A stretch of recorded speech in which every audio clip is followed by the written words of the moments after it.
जब वो बच्ची दर्द से बचपन में रोई होगी, जब वो बीमार पड़ी होगी, जब वो उसको कभी तबीयत खराब हुई होगी, उस बच्ची के माँ बाप कई रात जागे होंगे। वो एक पल के लिए नहीं सोचे कि उस माँ बाप को कितनी तकलीफ होगी कि हमारे इस आचरण से। मैडम, उस बच्चे को भी मैं कहना चाहता हूँ जिसने उस बच्ची को बरगला करके यहाँ से ले गया, अरे तुम्हारे कारण देखो कितने परिवार के लोग परेशान हो रहे हैं। समाज की प्रतिष्ठा सबकी जा रही है, चाहे वो उसमें आरोपित है चाहे वो पीड़ित है। उन दोनों के इस गलत कदम के उठाने से परिवार, दो परिवार, कई परिवार, समाज सहित परेशान है। मैडम, किसी भी तरीके से ये समाज को एक गलत मैसेज जाएगा। मैडम, इस तरह की परंपरा के आदि हमारा ये सामाजिक वातावरण नहीं है। मैडम, वापस आओ, सामाजिक धारा में आओ, अपने पैरों पर खड़ा रहो। वो माँ बाप 9 महीने कोख में रखती है और वो सारा जतन करती है कि हम इस बच्चे को सही तरीके से, चाहे वो बेटा हो या बेटी, इसको जन्म दे। कई रात नहीं सोती है जब तक वो बौद्धिक अवस्था में नहीं आ जाता है। उन बच्चों को माँ बाप की इच्छा के विरुद्ध कदम उठाने से पहले माँ बाप की सहमति लेकर के कोई कदम उठाना चाहिए। माँ बाप अगर इस तरीके की किसी भी असामाजिक कृत्य की व्यवस्था में, हमारा गांव का माहौल है मैडम, हम शहरी व्यवस्था को जीने के आदि नहीं है। हमारा किसी भी प्रकार का, ये हमारा सामाजिक व्यवस्था, खाते अपने दरवाजे पर, हाथ किसी और के दरवाजे पर सुखाते हैं, इससे भय का वातावरण तय होगा। कोई किसी के घर पर किसी को नहीं जाने देगा, बच्चे का बौद्धिक विकास नहीं हो पाएगा। एक दूसरे से मिलने से, दोस्तों के बीच में बैठने से, दृष्टिजनों से बात करने से लोगों का मानसिक विकास होता है। ऐसे में क्या होगा मैडम, समाज शिथिल हो जाएगा, गार्जियन डर जाएगा, हम भय के माहौल में जिएंगे। मैडम, इस तरीके के आचरण नहीं होनी चाहिए। मेरा नाम मिथिलेश राणा, मैं सुरसंड गांव का एक बेटा हूं और हमेशा कोशिश किया हूं कि गांव का एक बेटा रहूं और बच्चों को हमेशा समझाता हूं, ऐसा कुछ भी नहीं करो जिससे तुम्हारे माँ बाप को सर झुका करके चलना पड़े। ऐसा कोई आचरण कोई बच्चा नहीं करे। माँ बाप बड़े जतन से बच्चों को पालते हैं। मैडम, हम बहुत आहत हैं। मैं पिछले 3 दिनों से बीमार हूँ मैडम, मैं किसी को बता नहीं सकता मैं अपनी स्थिति को। मैडम, इस घिनौनी पटकथा को विराम लगे और ये दोनों बच्चा इसको पूर्ण विराम लगाए, बच्चा वापस आ जाए। धन्यवाद। हिंदू है और आपके घर पर कोई मुस्लिम दोस्त बन के लगातार आ रहा है तो आप सावधान हुए। अगर आप सावधान नहीं होंगे तो कल होकर के आपकी बहू बेटी को भी इसी प्रकार से बहला फुसला करके धर्म परिवर्तन करके मुस्लिम बना देगा।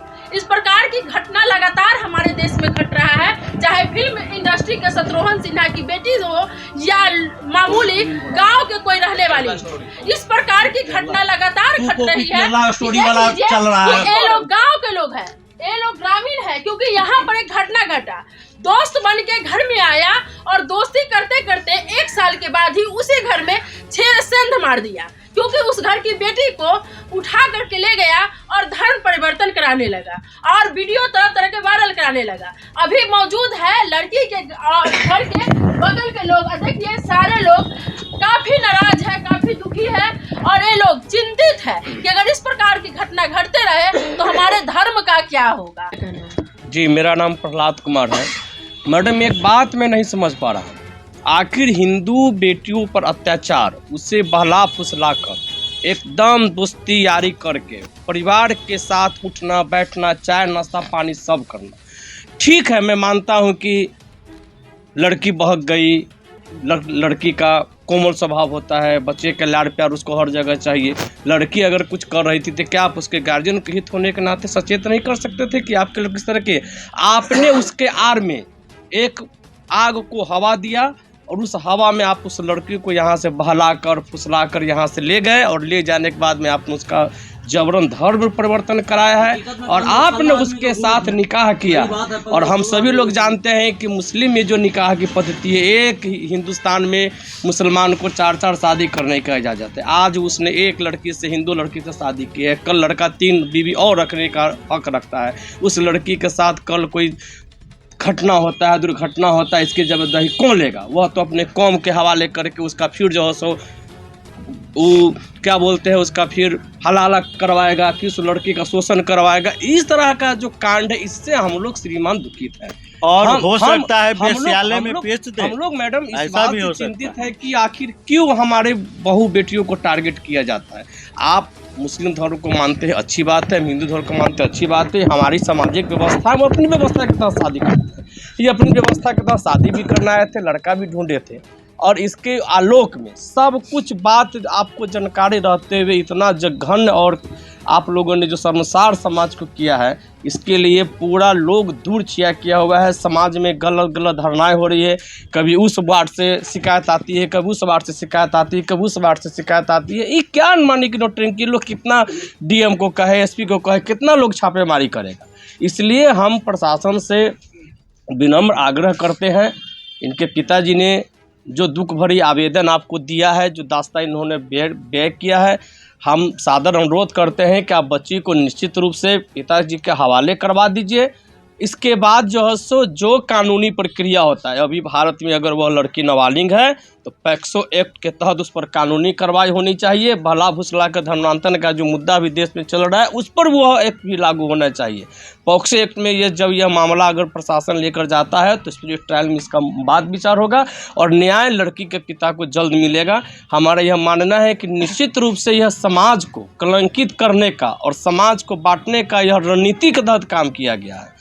ये देखिए क्या नौटंकी है कि हम एक साथ उठेंगे, एक साथ बैठेंगे, दोस्ती करेंगे, यारी करेंगे, उसकी बहन हमारी दोस्त हो जाएगी, हमारी बहन उसकी दोस्त हो जाएगी, और हम इस तरह के प्रकरण को हवा देंगे और वह गलत जो है सो बात व्यवस्था चली जाती है। ये एकदम गलत बात है। इससे समाज के अंदर, हिंदू समाज के अंदर एक निश्चित रूप से आक्रोश है। हम लोग भी चाहते हैं कि समाज कटे नहीं, समाज बटे नहीं, सब कोई मिलजुल कर हम लोगों ने सुरसंड को चलाया है। हम लोग चलाना भी चाहते हैं। लड़की के पिता ने भी हम लोगों ने बातचीत किया, उन्होंने कहा है कि हमको लड़की वापस चाहिए। हम प्रशासन से मांग करते हैं जितना जल्द हो सकता है आप अपना जो भी ट्रायल करना है ट्रायल कीजिए। लड़की का शादी होना तय हुआ है, आप लड़की को बरामद करके बरामद कीजिएगा तो उस लड़की से वो लड़का शादी करेगा जिससे होने वाला। देखिए यह मैडम यह मामला सामाजिक व्यवस्था का है।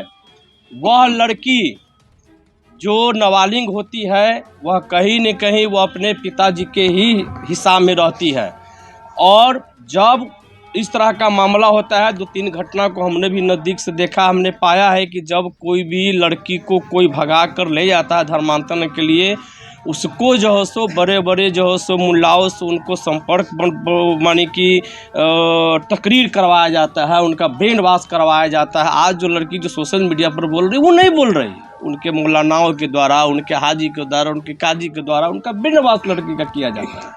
तब जाकर उसको सारी बात को जानकारी दिया जाता है, उसको बताया जाता है कि कुछ नहीं है, प्रेम ही सब कुछ है, और प्रेम तुमने किया है और प्रेम करना गलत नहीं है। इस तरह का तकरीर में उसके पूरे दिमाग वास कर दिया जाता है, और इस तरह का बात विचार करके और उसके जो है सो इस तरह का गलत बयानबाजी करवाया जाता है। लड़की आज भी निश्चित रूप से पिताजी के उनके कथनानुसार नाबालिग है, और नाबालिग जब तक बालिग नहीं होती है उसका पूरा टेक कर उसका अभिभावक होता है, उसका अभिभावक तय करेंगे ना कि शादी कहाँ होगी। यह तय करना उसका नहीं है, यह तय करना यह सामाजिक व्यवस्था है, यह तय उसके गार्जियन करेंगे, समाज के लोग करेंगे कि उसकी शादी कहाँ होगी। यह तय करना उनकी जवाबदेही नहीं।